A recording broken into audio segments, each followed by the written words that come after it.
Good news বন্ধুরা, এখন কিন্তু ফেসবুক পেজে কন্টেন্ট মনিটাইজেশন কিন্তু ফেসবুকে সমস্যা থাকা সত্ত্বেও অলরেডি দিয়ে দিচ্ছে। এই যে দেখুন আমার পাশে যে পেজটা রয়েছে সেই পেজটাতে কিন্তু আনঅরিজিনাল কন্টেন্টের সমস্যাটা ছিল, তার সত্ত্বেও কিন্তু ফেসবুক কন্টেন্ট মনিটাইজেশনটা কিন্তু দিয়ে দিয়েছে। এমন কন্টেন্ট মনিটাইজেশন দেওয়ার পিছনের যে কারণগুলো রয়েছে সেটা আপনাদের আজকের এই ভিডিওতে বলার চেষ্টা করব। পুরো ভিডিওটা দেখার চেষ্টা করবেন। এটা দেওয়ার কারণ হচ্ছে যে আপনার পেজে যদি কোনো ধরনের ইস্যু না থাকে, যদি তারা ফেসবুক পেজে কোনো ধরনের ইস্যু না দেখে তাহলে কিন্তু তারা এটা দিয়ে দেয়। এখন বলবেন যে ভাই আসলে ইস্যু দেওয়ার সত্ত্বেও কিন্তু অনেকে কিন্তু কন্টেন্ট মনিটাইজেশন পাচ্ছে, সেটা কিভাবে? তো সেটা আপনাদেরকে আমি বলতে চাই, তাদের ওই ইস্যুটা ছাড়া আর কোনো ধরনের ইস্যু তাদের ফেসবুক পেজে নাই, তার সত্ত্বেও কিন্তু ফেসবুক এটা দিয়েছে। তার পাশাপাশি হচ্ছে যে এখন কিন্তু ফেসবুক কোনো ধরনের ইস্যু দেখছে না, কার কোন ইস্যু আছে, কোন ইস্যুটা আছে না আছে, এই ইস্যুগুলো কিন্তু ফেসবুক পেজে এখন খেয়াল করছে না ফেসবুক।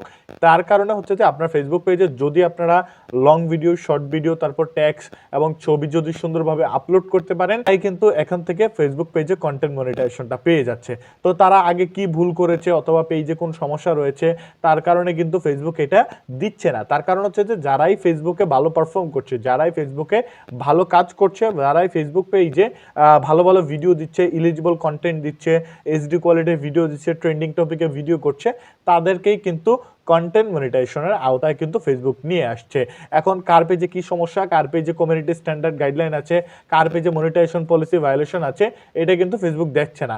যারাই ফেসবুকের যে কন্টেন্ট মনিটাইজেশনের যে ক্রাইটেরিয়াগুলো রয়েছে, কন্টেন্ট মনিটাইজেশনের যে বিষয়গুলো রয়েছে, সেটা যারা যারা ফুলফিল করতে পারছে তারাই অবশ্যই কন্টেন্ট মনিটাইজেশনটা পেয়ে যাচ্ছে। তো কন্টেন্ট মনিটাইজেশনটা পাওয়ার ক্ষেত্রে আপনাকে অবশ্যই রিল ভিডিওগুলো 15 থেকে 90 সেকেন্ডের ভিতরে হতে হবে। কারণ হচ্ছে যে ফেসবুকের সেটা ইলিজিবল, মানে ইলিজিবলতার সময় আপনারা যদি ওই টাইমটার ভিতরে যদি আপনি আপলোড না করেন, আপনার সেটা রিল ভিডিও আকারে গণ্য হবে না। আপনি যদি 15 সেকেন্ডের নিচে ভিডিও আপলোড করেন তাহলে কিন্তু ফেসবুক সেটা ধরে নেবে যে আপনি মানে কন্টেন্ট মনিটাইজেশনের জন্য যোগ্য না, অথবা কন্টেন্ট মনিটাইজেশন আপনি পাবেন না, ফেসবুক কিন্তু সেটা দিবেও না।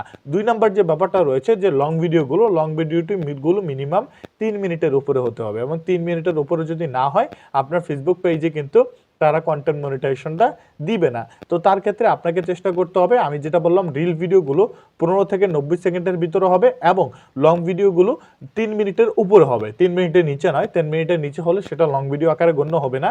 তার পাশাপাশি আপনাকে ছবি, তারপর হচ্ছে যে স্ট্যাটাস, আচ্ছা কেমন আছেন, আশা করি ভালো আছেন, এরকম টাইপের স্ট্যাটাস কিন্তু আপনাকে অবশ্যই দিতে হবে।